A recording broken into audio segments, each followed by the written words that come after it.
Good morning, Morning Live. Yes, that's a cherry, one of my favorite fruits. We're feeling sweet. We're feeling a little bit sour. Well, not too much, but I'm just so happy to finally meet you, Jack Romagnoli of this great fruit farm here. I know you've been on Morning Live before, but I'm really happy to be here with you, and welcome. Yeah, good morning. Nice to see you.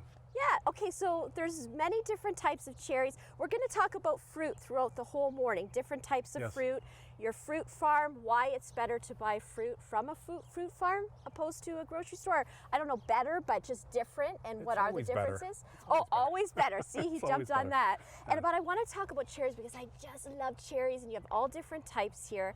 And when I got here, I asked you if you had a lot of rain, and if you need more rain, and how rain affects cherries. So let's start with that, Jack. Excellent question. So we have a beautiful crop of cherries, and we're just starting to harvest.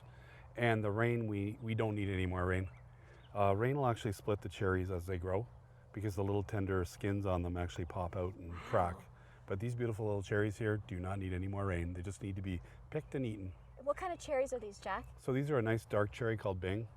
We have about 4 or 5 different varieties out here in the orchard today. We'll have a sour Morello cherry, a sour Montmorency cherry, a blushed Rainier cherry, and I can show you them. Yeah, I'd like you to show, but first I want to just show everybody at Morning Live, because you were asking Luke and I if we ever had cherry earrings before. Cherry earrings. Do you remember this? If you're maybe, grew up in the 70s and 80s kind of thing? Like me. Here we go, little cherry there. Is that right, Jack? Yeah, you did a good job. Mine's there's my cherry earring, and then I get to eat these babies. All right, let's go and check out some more different types of cherries, Jack. So what tree, or are these trees or bushes? I guess they're trees, right? Yeah, so they're actually a dwarf rootstock from Germany. Okay. So they're a lower profile tree, more pedestrian. This variety here is a Rainier, so it's not going to darken up like the regular traditional cherry. It's more white, and it's going to stay blushed and white. They're just loaded, eh? And what makes them different? Yeah, so this is a slightly different flavor. It's a little bit tart, a little bit sweet. Yeah, it's got that blush on it as opposed to the full darkness. Are these cherries ready, Jack, to be very picked? Close. We're starting to pick the white ones right now. The dark ones we're picking today. And how do you know? By the size or? Flavor, size. Oh, so you just go around tasting the cherries to see if That's my job as a farmer. What the heck? Someone's got to do it. You've got it made. Do we have any other types of cherries we can check out? Yeah, actually, this little guy right here. Oh, they're so cute. So that's a little Morello cherry. Dark, sour, smaller fruit size, but known for being really, really tasty and full of flavor. They're actually used in a cherry extract for health purposes. They're good for arthritis. Yeah, they're really good cherry. Really good for arthritis. And do they stay that small, Jack? Yeah, they do. They just darken up and they stay small. All right. They're close to ready, about a week away. Okay, a week away. Well, all right, we are here. Romagnoli Farms, a fruit farm. We're going to check out some more fruit. We're going to spend some time with Jack, and we're going to do some good, healthy eating. We'll be back, Morning Live. Take me away. Who likes apricots? Look at this, Romagnoli Farms. We're spending the morning learning about fruit, all grown right here. Can you see me? Can you see me? Hey, good morning, Jack. How are you? Good, how are you doing? I'm just having a little bit of fun. Maybe it's all the cherries and that natural sugar that you were filling us up with. I don't know, I'm feeling pretty good, Jack. Apricots, though, I didn't even know that you grew them here. Can you tell us about the apricots? Yeah, they're a little exotic. I mean, apricots originated in China originally. That's a 1-year-old tree. That's a little tree just planted this year. And that's a 10-year-old apricot tree, full production. We're about 10 days away, 14 days away from picking apricots, so they're really close to being harvested. They're still a little bit greenish, but they're starting to get that yellow hue, and everyone loves apricots. Oh, it feels kind of furry. Fuzzy. It's got a bit of a fuzz to it, yeah. And how do you know, when they're ready? They go from that greenish hue to a yellow to orange background, and they're ready to pick. And what was funny this spring, we had snow all over the blossoms, and we didn't think that we were going to have a crop. But they seem to survive it. So yeah, we got a full crop apricots. So the snow can damage the... Well, the cold weather, right? Yeah. But it was just right around 0, so it wasn't cold enough to kill the blossom.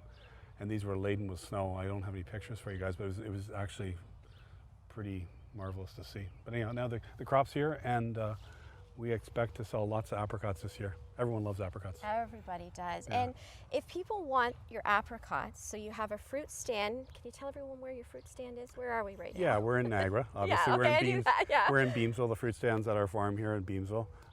We sell our apricots through our local Vineland Growers Cooperative. So they go to, Loblaws, Longos, Fortinos, but best to pick them up at the farm. 4605 30 Road, Beamsville. And what's so important and different and even better about people buying fruit that's grown right here? What makes it taste so good and different, Jack? Well, it's close to home, right? And apricots have that tangy, fresh flavor. So yeah, getting it close to home, hasn't been trucked, it's so much better. All right. Well, we're going to talk about peaches next and nectarines. Yeah, that'll be our next And we're going to stop. show your beautiful fruit farm, which I love. I think your daughter's working there right now. Yes, they are. You're putting them to work, Jack. We'll be back on Morning Live. Good morning. We're feeling peachy keen. Okay, that was a bit of a corny joke, wasn't it, Jack? It's all good. You probably hear them all the time. Yeah, but we're in a peach orchard. It works. It works. Jack from Romagnoli Farms here, and we're enjoying the morning learning about fruit. We're at the peach section now. Yeah, we're in a peach block. These are probably 10-year-old clingstone peaches. They're called baby golds. The men are out thinning out the fruits to make the fruits get bigger. Okay, when you say thinning out, what are they thinning out? They're actually separating out the fruit that's on the tree. So all the flower is actually pollinated, and now they're actually removing about half the fruit off the trees to make sure that the rest of the fruit gets size and color for harvest. These will be harvested in September. In September. So they're working now. Our first peaches ripen about the 20th of July, along with nectarines, but these guys are working on some late season peaches. They're called baby golds again. They're clingstones, and they're really good to eat. And how are they in weather? What kind of weather affects peaches? Well, peaches like rain and moisture and heat, so they like the humidity, yeah. This And kind of we're weather's getting a lot ideal. of heat and sun here right now. Exactly. Yeah, This is very ideal. different. So, why are peaches furry and fuzzy? I don't know. That's Oh, Jack! it's a protective layer. Do you That's think the way they're so? supposed to be. Because Yeah. isn't that how you differentiate it between a nectarine? That's true. The fuzzless cousin. Yeah. Okay. I see. I like Yeah, that. That was a there great you go, joke right? too. Yeah. Do you have nectarines? Yeah, we do. We have a big block of nectarines. We're not in it right now, but Okay. we grow a ton of nectarines, and they ripen about the same time. Oh, around the same End of time. July through to September. So you can get both of them. We even have donut peaches. We have all kinds What's of different. a donut peach? It's like a flattened out little peach. It's really cool to look at, and it's very flavorful. And You how get do them you at our get farm. it flat? Why does it grow like that? I sat on it. I See, don't know. we're on a roll. Am I asking Yeah, too many questions? it's all good. I don't know a whole lot about fruit. Mother Nature did it. Mother Right. Nature did it. Okay, so we have the peaches. They're not ready yet. They'll be ready in September, you said? These ones will be, yeah. These But we'll ones have will- peaches at the stands by the end of July. And because when do they start turning that beautiful color? Oh man, all the way through, yeah, July, August, all Okay, that so time. they'll start turning that These are just nice little guys. peachy color. And of course, can you smell them? So if I was walking, you're laughing at me, but if I was walking through this orchard when they're about to be harvested, would I be able to Yeah, smell it would be them? very fragrant. Yeah, Really? it'd almost be intoxicating the amount of peach flavor out here, and smell. Yeah, it'd just be right there, the aroma. Amazing. Yeah. So once again, tell us, where's your fruit farm? In Beamsville, town of Lincoln, 4605 30 Road. That's where Okay. you'll find us. Okay, come and get some of this wonderful fresh fruit. Selling a whole bunch of stuff right now, and we're going to show that coming up next on Morning Live. Moving to the country, I'm gonna eat a lot of peaches. Okay, we've been talking a lot about fruit at Romagnoli Farms in Beamsville, but we got to talk about some vegetables too, and of course, the amazing fruit stand. Good morning, Jack. Thanks for spending time with us. No problem. I've been Appreciate it. learning quite a bit, Yeah. so thank you very much. Eating quite a bit as well. So you sell fresh vegetables, and we're going to go through all the things that you sell at this fruit stand. That's great. Yeah, we do have locally sourced vegetables, fruits and vegetables from the area. Right now it's obviously peas and locally fresh dug potatoes and zucchinis and all that stuff. We sell our own cherries, we sell our strawberries, you name it, we sell it here. Fresh dug garlic, which is just fabulous. We have a real following for our garlic. Tell us about the cherries here. So we were in the yeah. cherry fields earlier, but you said these cherries are going somewhere special? Yeah, we have a local cider company doing a cherry cider. So they're buying bushels of cherries from us. And Lincoln County Cider, they're going to do a sweet cherry cider. And they're going to do some peach ciders and some apricot cider. So they're getting bulk cherries. Oh, it sounds Yeah. delicious. Okay, what do we have? Oh, is this honey or what is this stuff? Yeah, in a lot of jars? the jams and honeys and the baked goods are from St. Jacobs. My wife goes up to the market there. Very nice. And then we have a relationship with the people up there. So we bring in the maple syrup and the local honey.